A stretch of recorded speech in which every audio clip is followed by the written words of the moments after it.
Bom, até que me manda em sinal de fumaça, eu tô quieto. Tá bom. Tamo junto. Fica tranquila. A gente segura a bomba junto.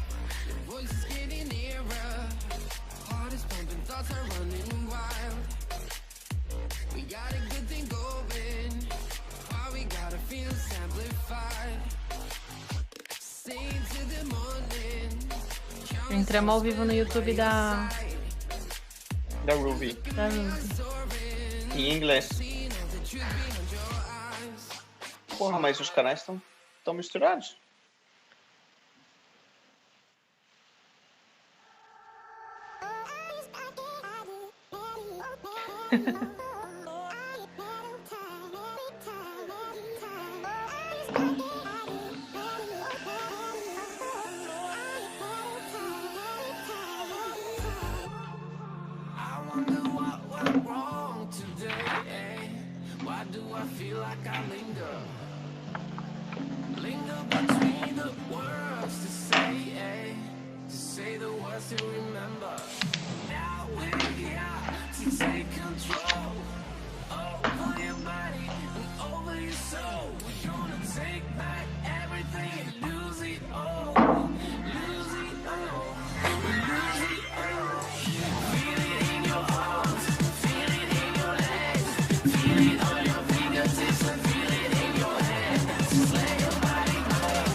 Aqui, ó.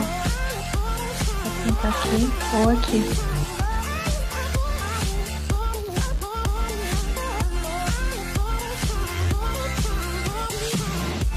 Dá pra me passar a prova? Ficou alta. Nossa, é um outro Swift, né?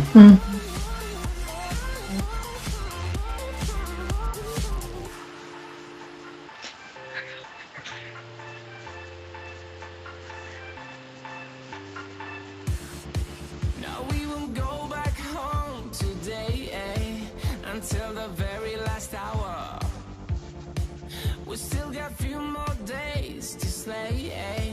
It's gonna get so much louder.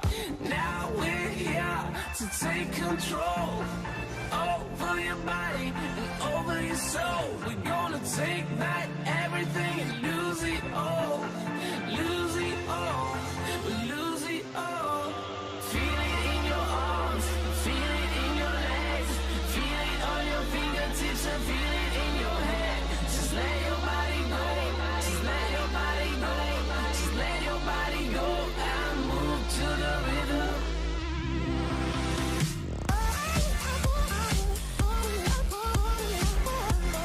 E aí, já pensou em transformar o seu treino no rolo numa prova de ciclismo?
Hello everyone, my name is Vivian. I am your commentator here today with my friend Nicolas Sessler.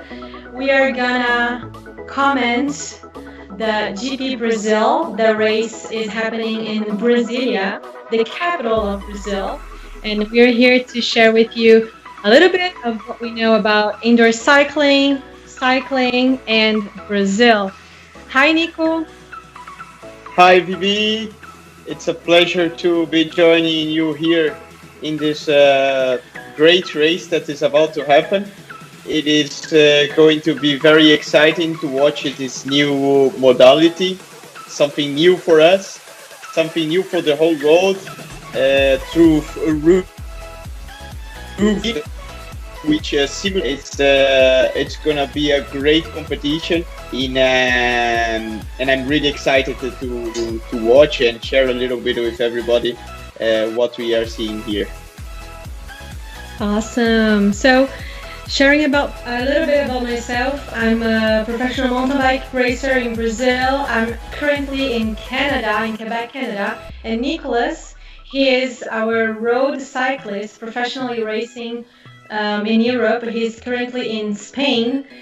And yeah, we are a bit new for this with the virtual cycling, but we are already really interested in digging deep into everything about it because it's really amazing. Yeah, it's something new for us. It's really nice to see the possibilities that Zoom and indoor cycling promotes us. You see, you are transmitting from Quebec, Canada. I'm here in Spain, and we are watching a race that takes place actually in the capital of Brazil, which is Brasilia. And we have people from all over the world taking place today. According to the numbers that ROUVY shared with us, we have nearly 500 registered riders today from over 25 different nations. So people from Europe, Spain, France, Switzerland. We have people from Colombia, obviously from Brazil, from the US, Canada, Japan. So this shows a little bit how broad are the possibilities with the esports and allow us to take place and unite cycling fans from all over the world, we could say. Yeah, that's pretty amazing. And I know that last year and this year is still with the pandemic, a lot of people didn't really have a choice. And it's been really amazing that everyone actually realized, wait, there's something interesting to do inside my house. We are getting ready to start. We're 2 minutes from the start. The circuit is going to do the shape of Brasilia, which is a little bit like an airplane shape. It's going to be 38 kilometers, and we expect more or less 50 minutes. Let's say, can we say 50 minutes, Nicholas? Yeah, more or less. That's the average time for the races, and it is what is expected. Some curiosities, no? This course has been recently made to the race by ROUVY, so it's available on the ROUVY platform for people later to. And what is it's a curiosity for people Brasilia themselves. Brasilia is a new city, which is the capital of Brazil. Recently created and designed by a famous architect called Oscar Neymar. And it has, when you look from the top, the drawing of an airplane.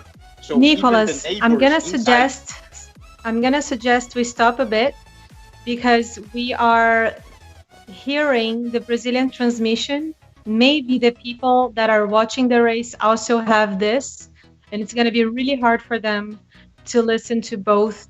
Let's just wait. The team is fixing this problem. Let's watch the start.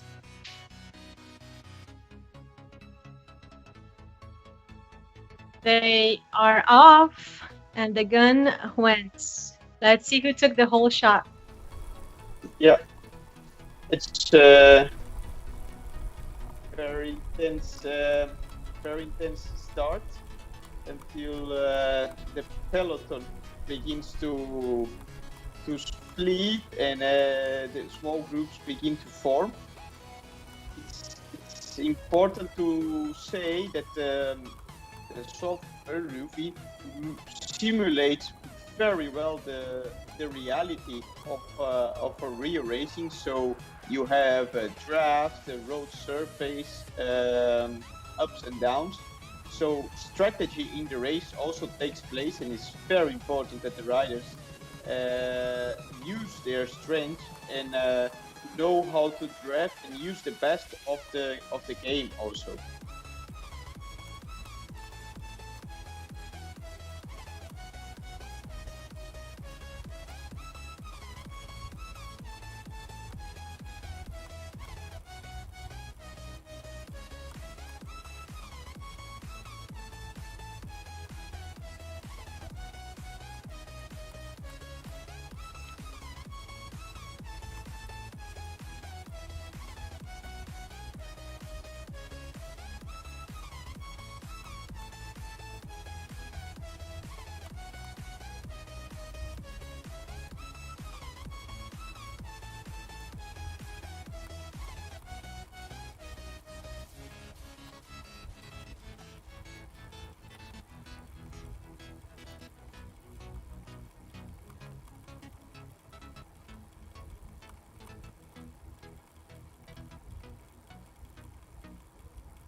As the leaves start falling down and the shadows above the town, I can finally see you now.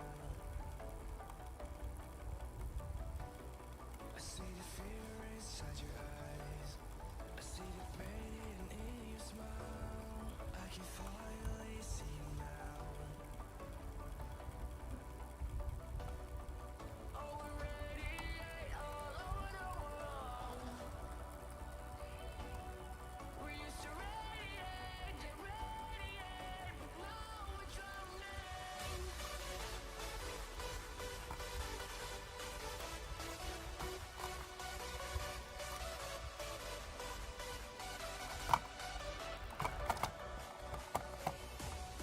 As the leaves start falling down and the shadows above the town, we used to radiate, but now we're drowning.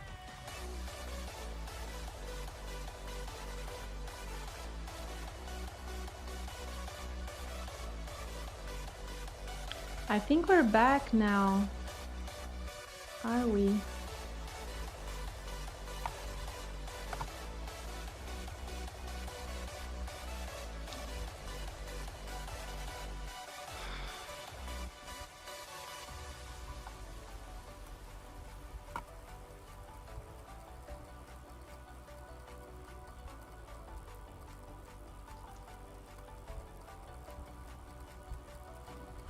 I see the fear inside your eyes, I see the pain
All right. Hello, everyone. We're back. We had a few technical challenges. It's understandable. We are all new in this, and it's really amazing that we get to do this live. I'm here with Nicola Sassler. He's my partner at MTB Pass Podcast. We do that Partner in crime, right, Izzy? Do you hear me?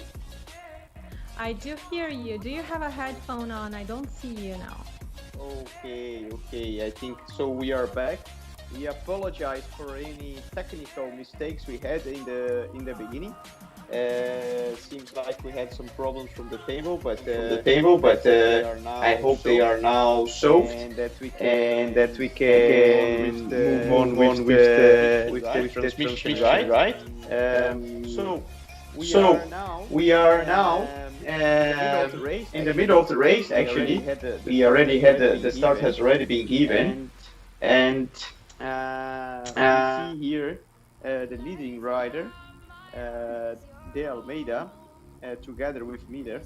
And we were mentioning before, Vivi, it's important for people who don't know a lot. For us, like you said, we present ourselves first of all.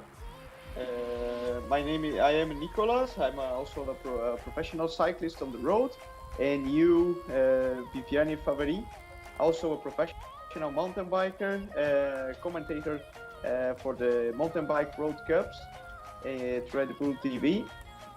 And also, we are together working in the Gregario Cycling Podcast and MTB Pass Podcast, which is as official broadcasters of the GP Brazil, which we are now watching.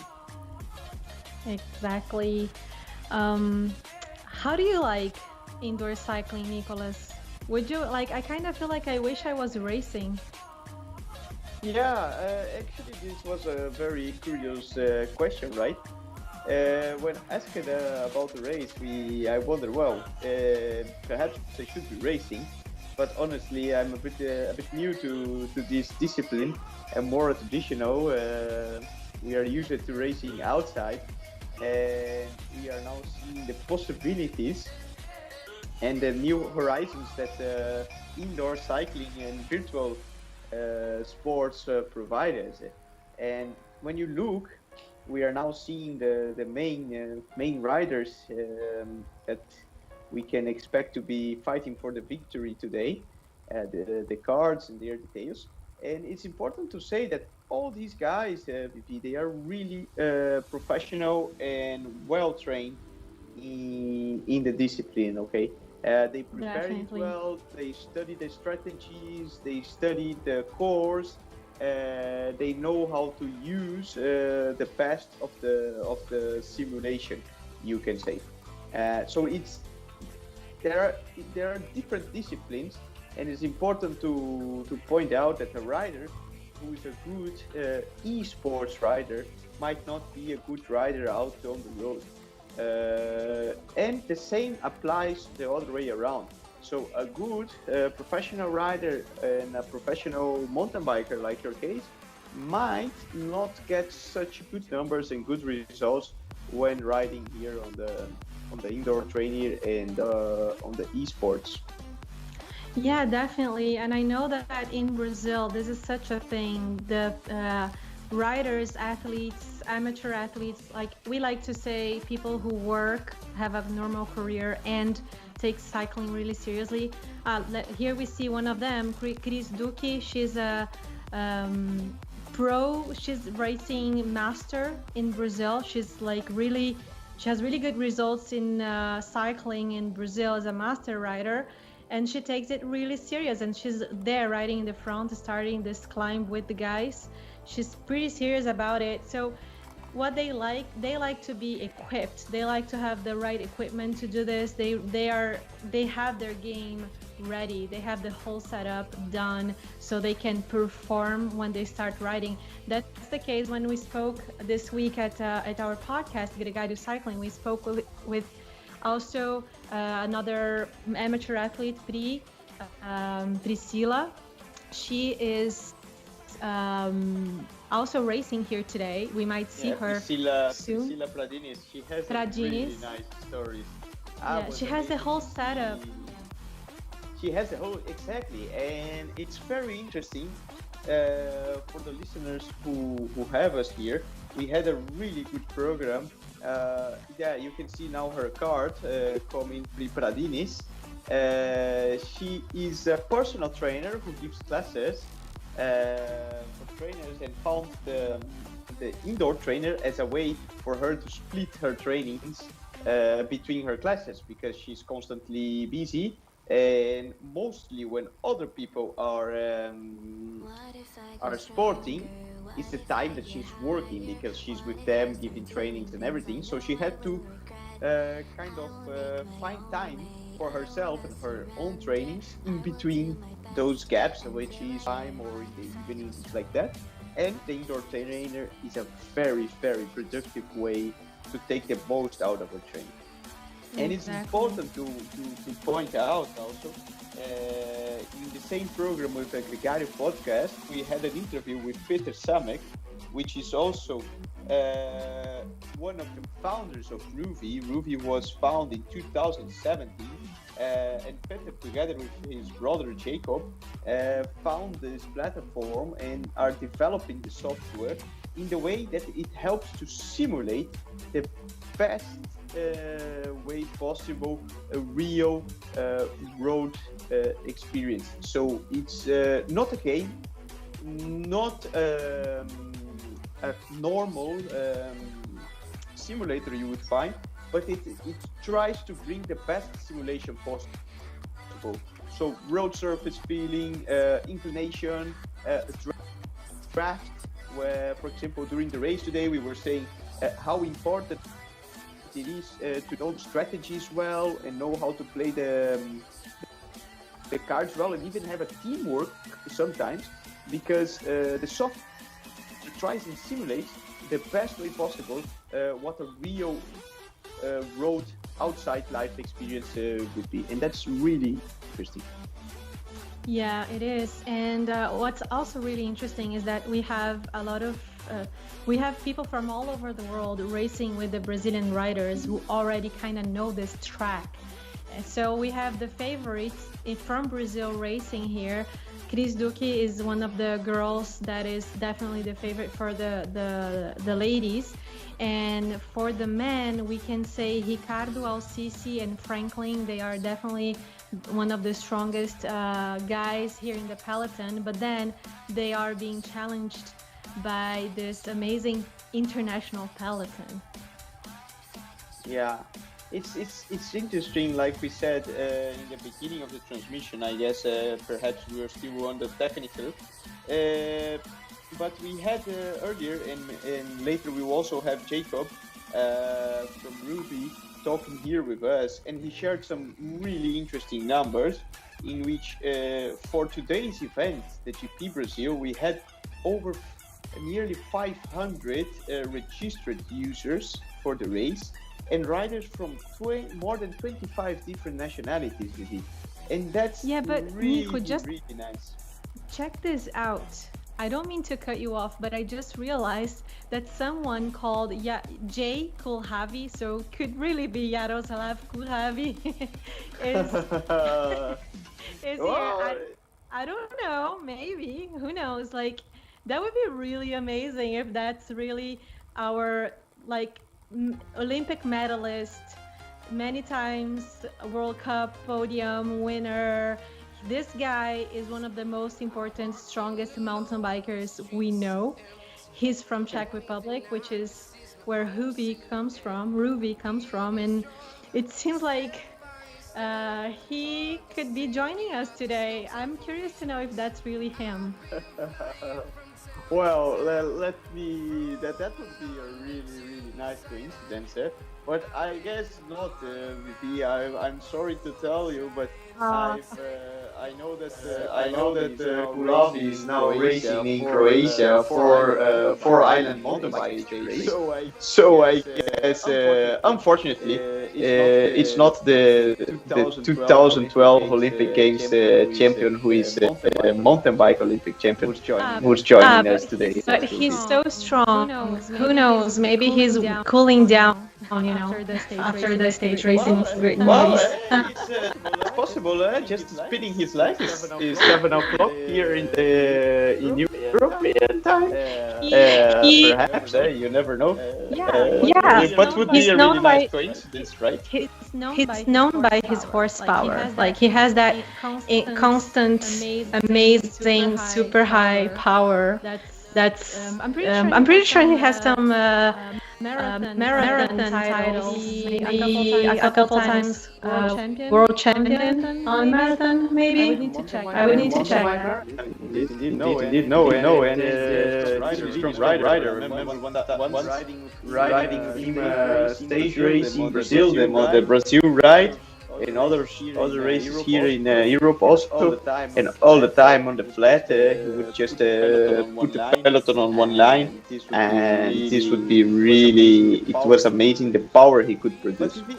But it's important to mention, like I said before, that not necessarily a rider strong road is going to be strong here at virtual esports, because it's a total different ballgame, in which you have these really strategic points, which the rider really has to know how to horse on the rollers, which the inertia and the power pace when you are riding indoors, it's quite different from what you have on the outdoors.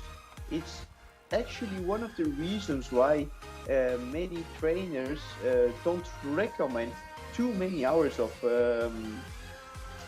indoor training for professional road cyclists, for example, because the way you apply the force and the way you apply torque on the pedals and the power pace is different when riding indoors than what riding outdoors. So this has to be pointed out, that there are different disciplines, okay, and that creates and opens possibilities for different riders. In the meantime, we are there seeing what we mentioned before. That's the course for today, and you can see that it reminds the shape of an airplane in the city of Brasilia. Let's talk about the city of Brasilia. So many people don't know that the capital of the country of Brazil is not Rio, or it's not São Paulo. It's actually the city of Brasilia. And Brasilia was built to be the capital, to host the buildings where the powers, the government, the national government is in. So the executive power is there, the law power, and what are the three powers again? Help me with that. Legislative, executive power, and executive power. At least in Brazil, that's each country, each place in the world has their models. If you have a monarchy, you might have different sizes. But in the case of Brazil, that's how it works. And it's important to say also for foreigners who are listening to us that today marks the birthday of Brasilia. So you could say it's a big celebration. And that is the reason why the race is taking place in Brasilia today. It's also a national holiday in Brazil, so that allows riders being available to take part in Brazil, and marks the creation of the city, which is actually really recent, right, Vivi? Yeah, it's the sixth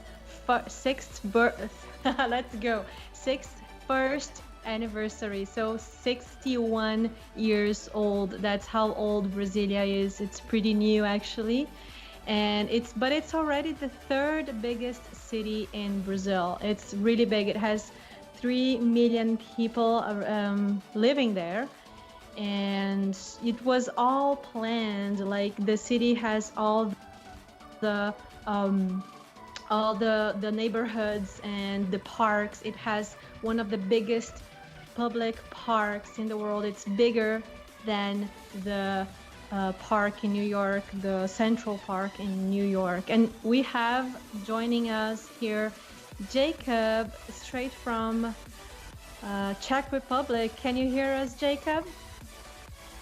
Hi, Vivian. Hi, Vivian. Yes, correct. Welcome, everyone. Happy to joining you.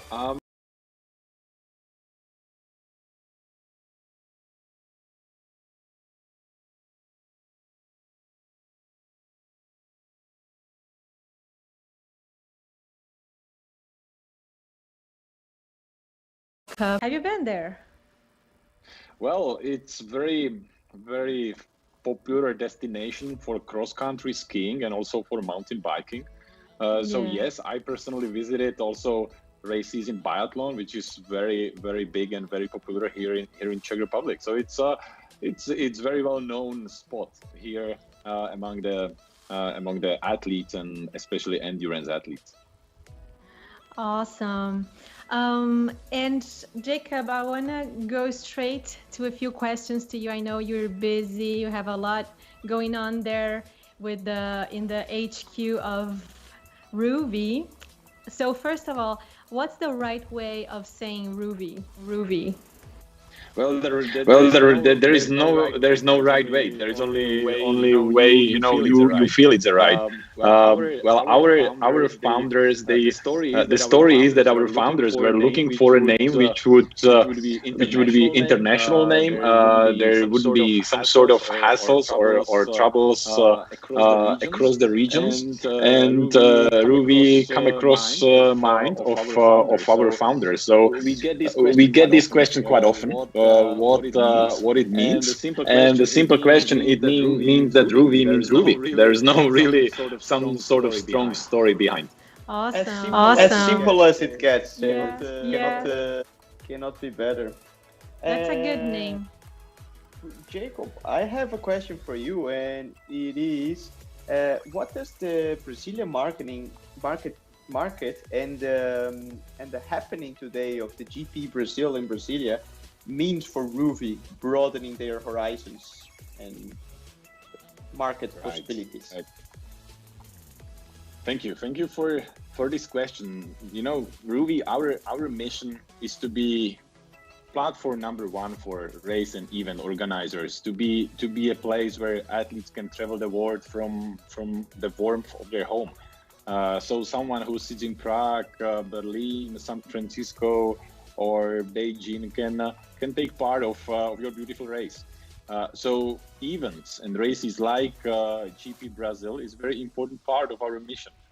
Is mission to kind of, I use the word, democratize this indoor cycling world, to make it more accessible to average rider, to the weekend warrior. This is exactly who we are, who I am, right? I'm trying to be as good as I can, but being a father of 2 kids and having quite demanding job, it's time consuming. So this kind of stuff is very important, and we are very happy that we do these projects with GP Brazil.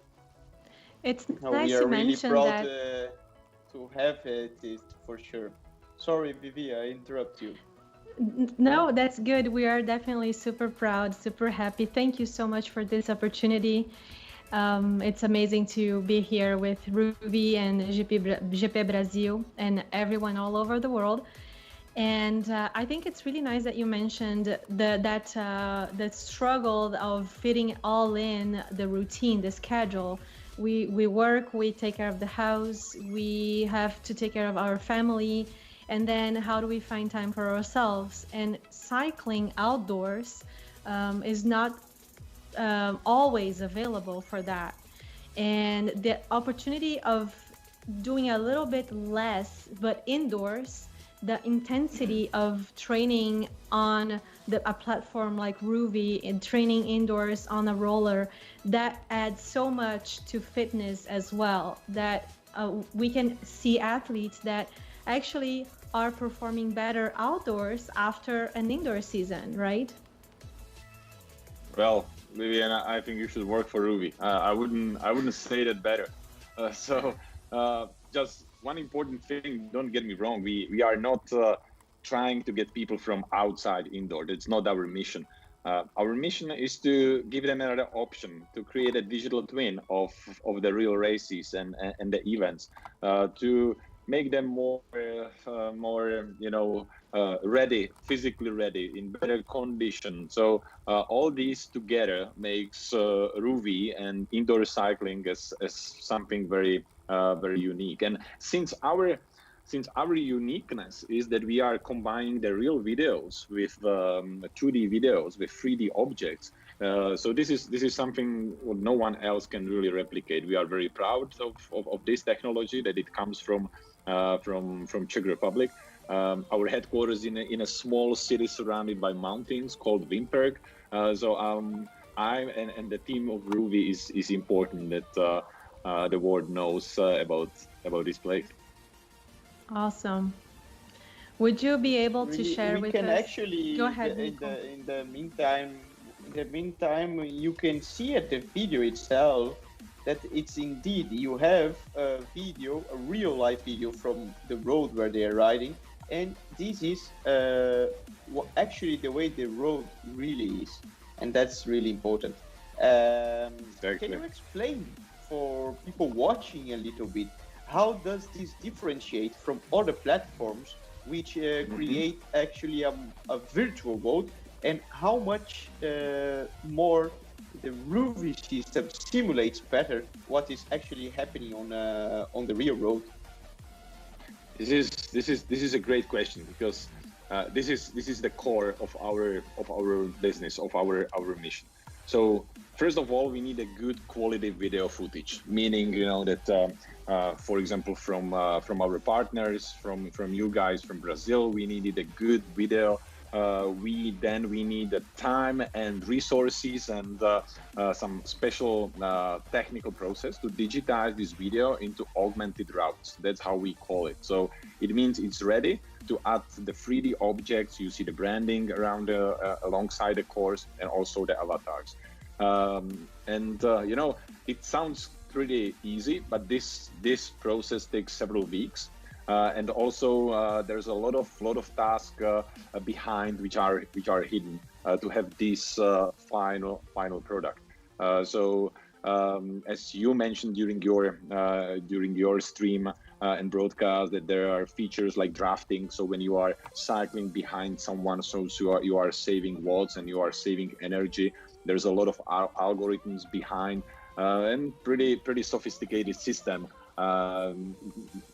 Actually, as now there are people supporting your team, making sure that everything goes according to the rules. So there is anti-cheating system, checking the rider's trainer if it's set properly, obviously if it relates to the wattage outcome. So there's a lot of little things behind which are not seen, but very important to give the overall picture. Do you think there's going to be soon? To the system as well. Yeah, that's what I was going to ask. Do you think soon we're going to also have anti-doping for esports? Yeah, well, it's obviously something we need to take under the consideration, right? I mean, always we as athletes, human beings, we are a couple of steps behind the doping. The doping is always one step ahead.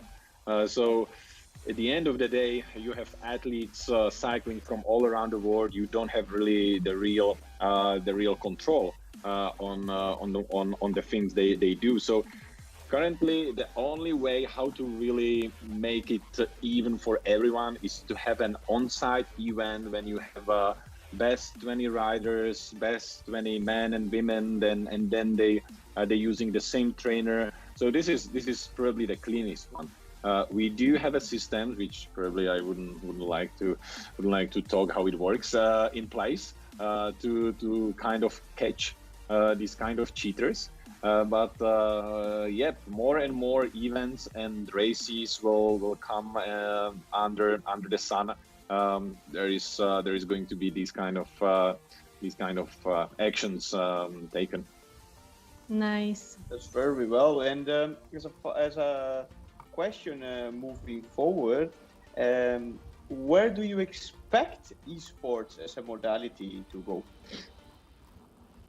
Well, we are also trying the new features, playing with the current setting, and we believe that promoting the destinations, showing the scenery, showing iconic courses and places where people can really travel and visit. This is something what for us is it's very very strong mission. So we definitely want to develop and progress in this segment in this way. Also, recently we launched a new feature as a group ride, meaning it's not only about the online race, but people can just cycle together. If someone is slower that day, it still keeps him in the park. If someone is having a strong day, so it's pulling him back. So make it more easier to understand for the end user. And there's I believe it's not a trend anymore. It's something what the public and just people accept it as a part of their fitness routine and part of their preparation. So I believe we will get more and more of these kind of events. That's awesome, and I've just been reminded where this conversation is so good, and I do need to translate a little bit of what you're saying to our Brazilian audience. Okay. Nico, I'm gonna ask for help, but I know you're busy. Should I let you go? Should we let you go now? Well, I'm still following the stream, so I would actually happy like to make one last question, which is can you share just like a quick view of what the Brazilian users represent to the platform, average, like some numbers? Yeah, so numbers game is always interesting, right? So a Brazilian audience for us means a couple of thousands. So since this year we have a couple of thousands new users and riders all together. Lifetime we have more than 15,000 people joining from Brazil. Just what you mentioned, Nico, about the nationalities, I double checked the numbers, and honestly, there's 54 nationalities today taking part of the race. So not 28 as we That's expected. incredible. So 54. So you can just see from one event which might be a local, suddenly it became really a global thing. Amazing.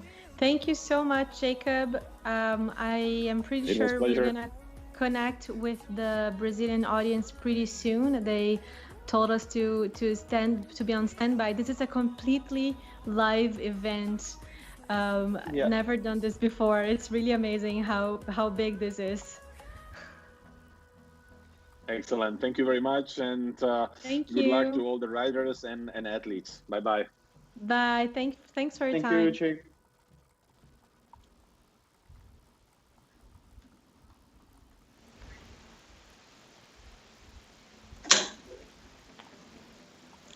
Where are we in the race, Nico? Do you know? Well, so actually I was following during the conversation, and for people who actually want to know what is happening, we are already heading towards the second half of the race, in which we can see they begin to go in a faster part of the course, which is slightly downhill. Important to point out that the course is mainly flat today, but they are already beginning to approach the second half of the race, and I guess that we could expect that De Almeida is the current leader. He has opened a good breakaway, we could say, from a following group. He already has a few meters of advantage. I guess that he should already be approaching the finish line, which is a really fast pace, and we were seeing, for people who likes numbers, he was producing constantly over 350 watts in the flats, and really pacing himself to to what would be a really nice victory. Yeah, it's like a time trial now to the end. I would say he's riding alone. Actually, the top 3 riders, they seem to all be riding alone. And curious, right? We would expect in a flat race that the riders would look a little bit at each other and wait a little bit until the final attack, but we've seen that they have gone full gas from the gun, a little bit like a mountain bike race, your style of racing. And the group is already splitted, and we have the 3 leading riders already heading to the second part of the race. Yes. So it's important what Jacob was telling us a little bit. For people listening, Jacob didn't give us many details and didn't went into too deep into it. But actually, there is already a sort of anti-doping process that takes place for people to know, in which all the riders they have their data via Strava and their training platform analyzed from the past years to help and understand better what are the normal numbers for that rider. Plus, every rider is required in the pro category to connect with his smart trainer to the ROUVY platform, giving the watts, the heart rate and everything. And besides that, every rider they take together their GPS units and a power meter recording the time of the race. Okay. Later, this data will be shared with the organization, in which if the data from the power meter that the rider had on his bike during the race is accordant with the data that the ROUVY platform received during the race. If there is more than a 2% difference, this rider is automatically taken off. They also require a special video setup in which the riders have to present themselves with ID, identification and everything, weight themselves in front of the camera so that the system is checking that all the parameters are in accordance with the standards. That's a really good double check. That's a way to make sure that there is some sort of true sportsmanship that's harder to control in this new environment, but as we see, there are already some ideas, some forms of taking care of that. That's really important. It's really important. It's what Jacob said. The science of doping is always trying to find ways to cheat, but the anti-doping process is also very smart, and we try to find the best way to play through and make a true sportsmanship and a true sport and a big show out of it. Especially, I think that's very important to the credibility of the sports, especially when we begin already to have some talks about the potential of esports going one day to Olympic Games, right? Yes, that would be huge, and that's definitely something that, looking to the future, we can see that happening. There's already federations, confederations already organized in that matter, and we're gonna actually go live with Brazil right now. They're gonna call us. Let's do this. Olá, brasileiros e brasileiras que estão acompanhando a gente ao vivo aqui na transmissão do GP de Brasília, do ciclismo virtual. A gente está ao vivo com o resto do mundo também, eu e o Nicolas Sessler fazendo uma transmissão em inglês. E quem entrou aqui com a gente agora é o nosso representante da ROUVY, que está lá em Praga, na República Tcheca, onde fica a empresa, todo o desenvolvimento dessa plataforma incrível. e ele vai falar um pouco pra gente sobre o que significa essa corrida no calendário da ROUVY internacional. Nico, vou deixar você conduzir e eu vou traduzindo. Muito bom. Primeiramente, vou introduzir aqui o Jacob. Hello, Jacob. First of all, it's again a pleasure to have you with us. Now to the Brazilian television. They are live there transmitting the race in open signal, which is a big thing for ROUVY and the GP Brazil of cycling. Vivian, hi everyone. It's a pleasure to be here, and thank you for having us. And speaking on behalf of ROUVY, we are super excited. Indeed, Jacob. We were talking before in the international transmission about the importance of this GP Brazil to ROUVY going worldwide as a platform. Absolutely, we as a company who are specializing in indoor cycling reality. We're doing a lot of events and races around the globe, and Brazil is definitely one of very important one for us. So very happy that we could make it happen. Ele falou que eles estão fazendo eventos ao redor do mundo, são vários países já participando da plataforma do ROUVY, e Brasil é uma delas e é uma das mais importantes para a ROUVY. Okay, so Vivi is doing our live translation, Jacob, and it's really important. It's important to point out for Brazilian how important is for ROUVY the process of developing a real as close to outdoor experience to this system. Nicolas, for this question, ROUVY, it's about reality, about indoor cycling reality, using the real routes, real video, and adding 3D objects. So we are not creating artificial world. It's not about the game. It's not about gamification, giving you superpower, which you don't have in reality. But the goal is to be as close as possible to the reality, to bring the real and right experience. O Nico perguntou qual que é a importância para o ROUVY de trazer esses vídeos da realidade, mostrar os cenários locais. E ele fala que esse é o grande diferencial da plataforma, de trazer o máximo possível do que acontece fora de casa para dentro do treinamento, para o treinamento indoor.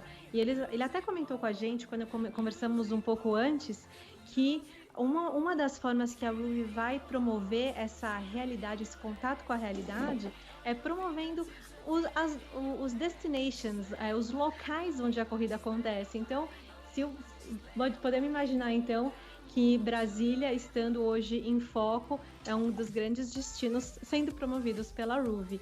E acho que agora, para terminar a pergunta, a gente pode, para terminar a entrevista com Jacob, vamos perguntar para ele, Nico, se o Kohlrabi que a gente está vendo aqui na plataforma é o Kohlrabi, o campeão olímpico? That's a curiosity of Vivienne, which is a big fan of mountain bike. When she saw the name Jay Kohlrabi, which is one of the leading riders, if perhaps this could be the mountain bike Olympic champion, Jacob, what do you think? Yeah, well, we checked that on our side, and Vivian, I'm sorry, it's not Yaroslav Kohlrabi. It's another great rider, but unfortunately not the one you wished for. Thanks. Realmente o Jay Kohlrabi, o J Kohlrabi que está aqui no top 10, ele não é o mountain biker que a gente conhece. Acontece isso pelo jeito, né, Nico? Tem toda essa questão de você ter um nome que você quiser, né, no online. Na realidade não, Bibi, porque como a gente falava um pouco antes no processo de checagem, todos os atletas têm que ser federados que estão aqui competindo, eles têm que mostrar documentação, data de nascimento, processo de pesagem, tudo filmado e comprovado para que a organização tenha esse controle. So, I will let Jacob go. It was a big pleasure having you with us. Once again, we would like to say deeply thank you for you and for ROUVY for taking their time, taking their support, and betting on the Brazil and giving this opportunity for the race to happen and moving forward. It's a very big pleasure. On behalf of ROUVY, thank you very much. Enjoy the race and good luck to all riders and athletes. Have a great day. Bye-bye. Bye.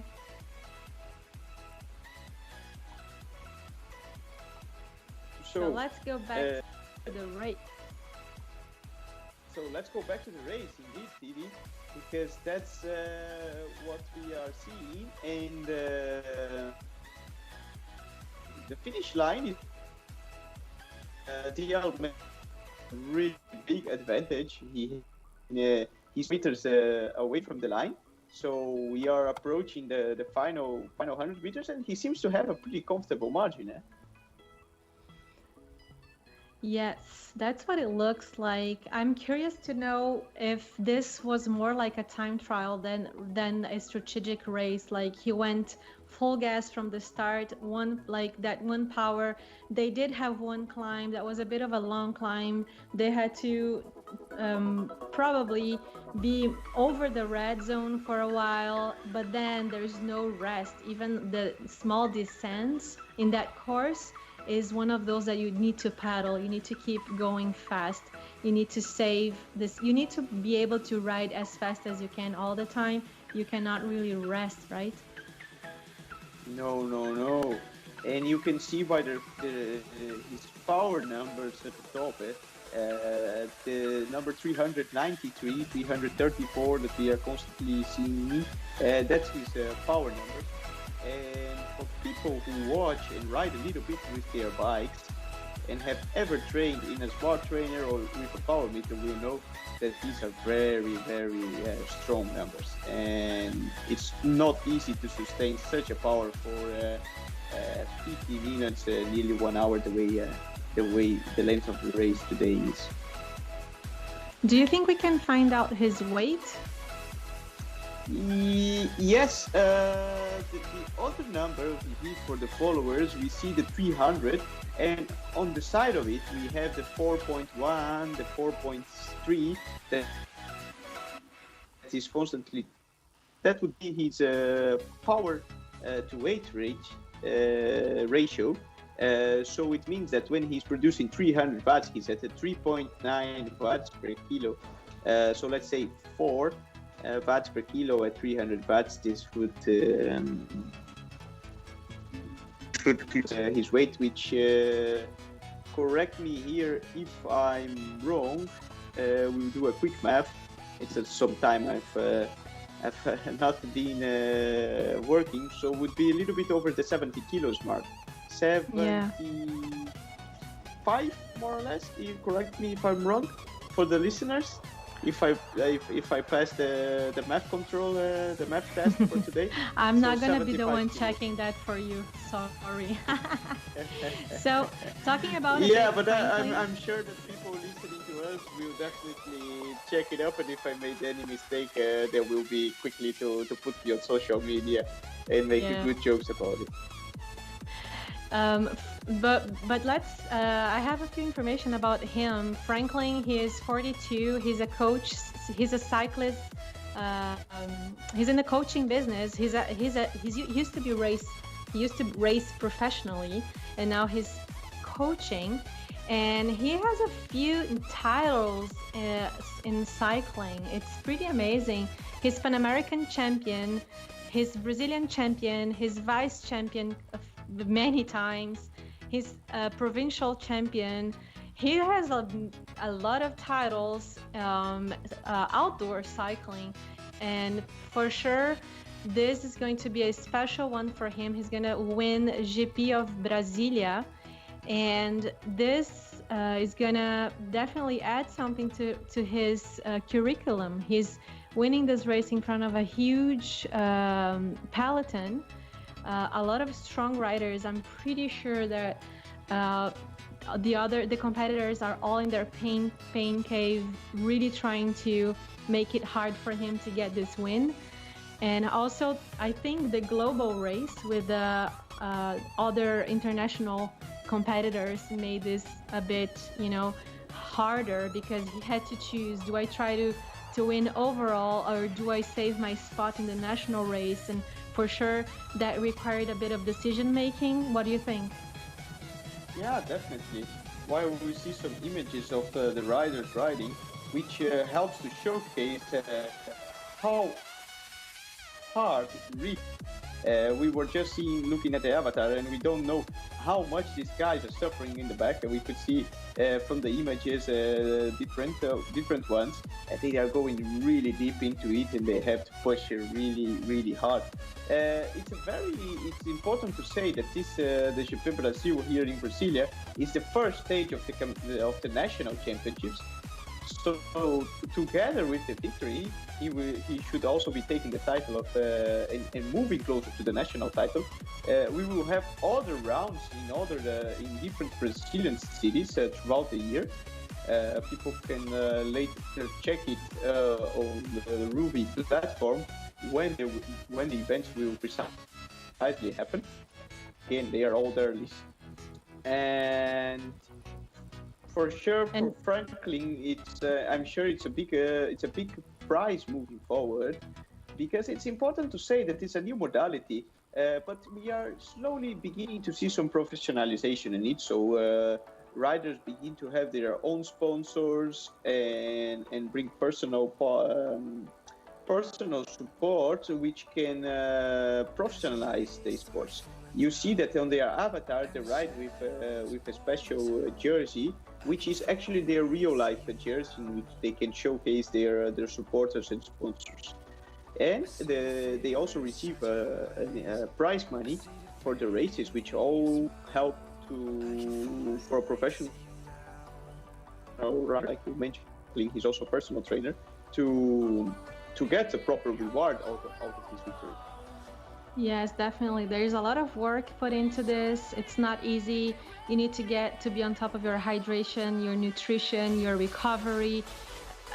For sure, after this race, they are going to have to take a proper recovery and take care of their hydration even more, because there is no wind. I mean, we do have a fan on us, but there's we do sweat more where there's more transpiration indoors, for sure. So yeah, these riders, they're doing a proper race, and they're really close to the finish line. We already have an international winner, so I want to say congrats to Miller from where is that from? Where is Miller from?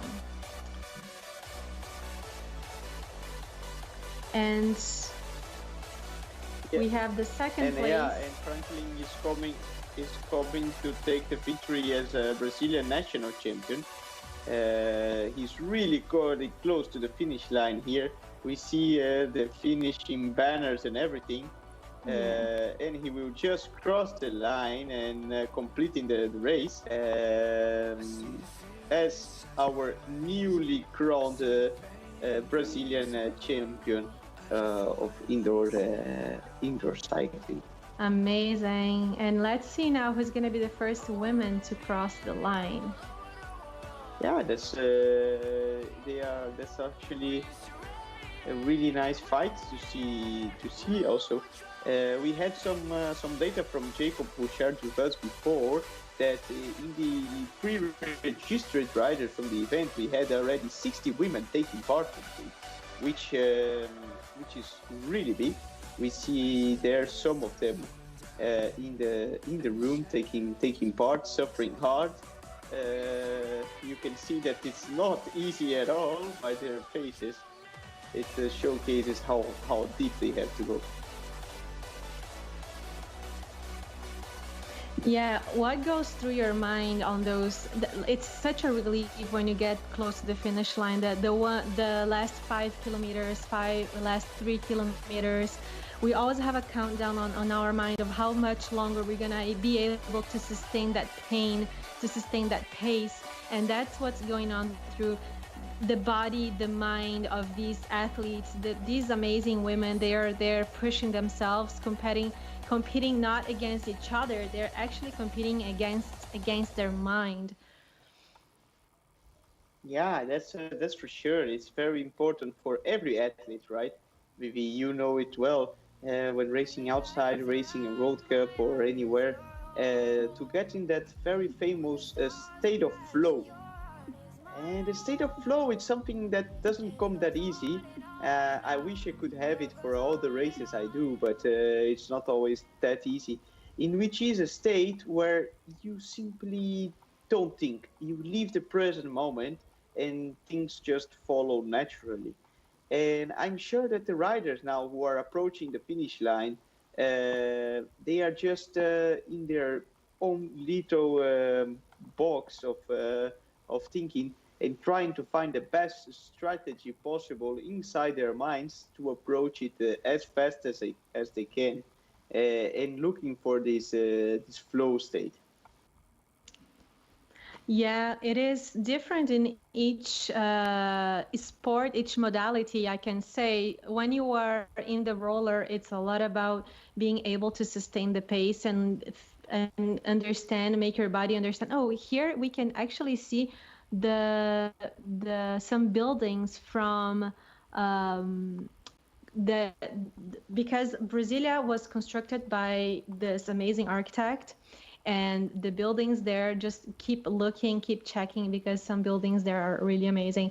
But going back to what I was saying, when you are racing indoor and you don't have trees, you don't have roots, you don't have curbs, you don't have holes on the ground that you need to pay attention, all you have to deal with is your breathing and the pain and the cadence in your legs. And that's what you have to keep focusing, that your body is not going to collapse if you keep pushing. And that's how I try to keep my mind in the zone, in the flow, when I'm pushing hard indoors, when I'm doing indoor training. Yeah, it's something that every person has to find their own strategies to cope with the suffering and pain, which is something nice for people watching and might wonder what is this pain box that we say. It seems like a little bit masochist, but it's a good pain. Yeah, I like to say there is a very good book which I recommend to everyone in life, not only athletes, which is called "How Bad Do You Want It?" And it talks a lot about this willing in the power of mind, when and how much one person, one rider, one athlete is willing to abdicate, and how much deep he's willing to go towards accomplishing his goal. Yeah, and they finished the airplane-shaped course. They are actually at the church, the main church of Brasilia. They are probably all really happy to be there right now. Yeah, that's definitely a relief, eh? Yes. For you might know, Vivi. What was the first feeling when you finish the line, when you cross the line at the World Cup or at a very hard stage race, or when you finish, for example, the Brazil ride, which is a 7-day marathon race, and you just accomplished your goal and you can be relaxed that everything went well? I would like to go to make the same question to you, actually, but that's a nice question. I think after pushing so hard, it's first of all is kind of hard to think, because there is a transition from being in that moment to going back to normal life, but it's almost like the rest of the world didn't exist, and you need to get acquainted again to where you are in life, in the world, in space, and people around you, and okay, what do I have to do next? And yeah, it's a little bit of like your whole body is in pain, your heart and everything, but your mind is kind of set free. It's like, okay, you're done, you did your job, and now you can relax and you don't have to worry and think about anything anymore. And you have that pleasure of enjoying that moment for a while until you find out, okay, I need to get up and I need to keep on going with my life. And it's really nice when you have someone beside you to help. How is it for you? Yeah, I think everyone has their own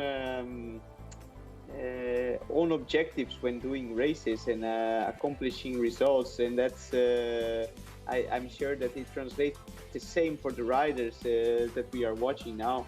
For example, we see that most of them are now already spinning off. We can see just to remove the lactate after a very, very hard effort. So they just continue riding a little bit longer after the finish line, just to get that pain and that the burning sensations out of their legs for a few minutes, 5-10 minutes. And answering your question, for me, Vivi, it's always a little bit of an internal talk when finishing a race. And I always want to cross finish line knowing that I gave 100% from what I had on that day, and knowing that I was happy with myself. Not all the days it's possible. Some days, you know it well, you can have a problem, a technical issue, or you were just not able to take the best pacing, the best strategy, and take everything out of your body. So some days I can say a little bit of a frustrating feeling when the finish line comes too early and you feel that you had a little bit left on the tank. But other days it's just a sense of pure relief, and that you had that weight for out of your back for the goal that you were working for so long. And that you wanted so badly.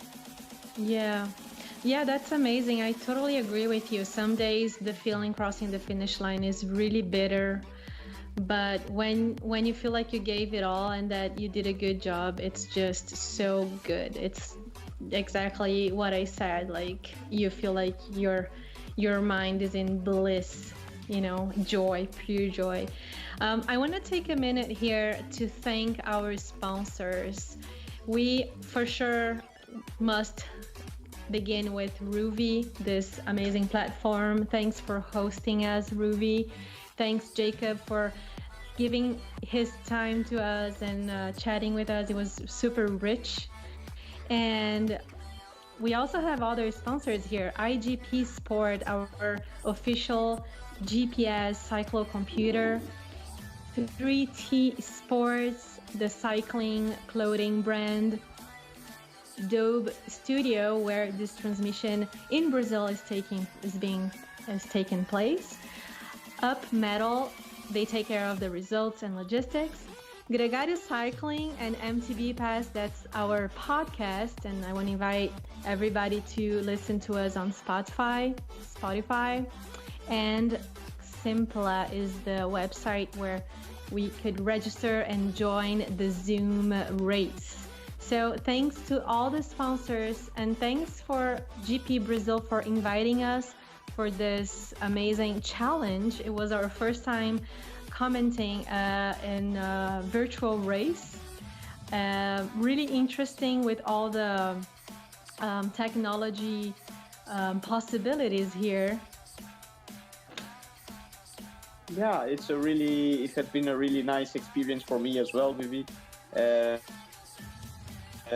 Thankful for Schubert and everybody who are putting this show to us and bringing this. Is very important for people who are watching us on YouTube to say that this race is being transmitted live on national television in Brazil, which is a very big thing.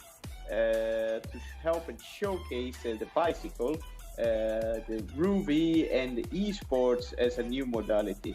Because as bike fans, I think anything bike related, when we can bring this to the big masses, right, to the open broadcasters on the open television, we are always really proud of it. As being, like we said, it can be BMX, mountain bike, road cycling, triathlon, or just riding around with your bike, or esports, like we are saying.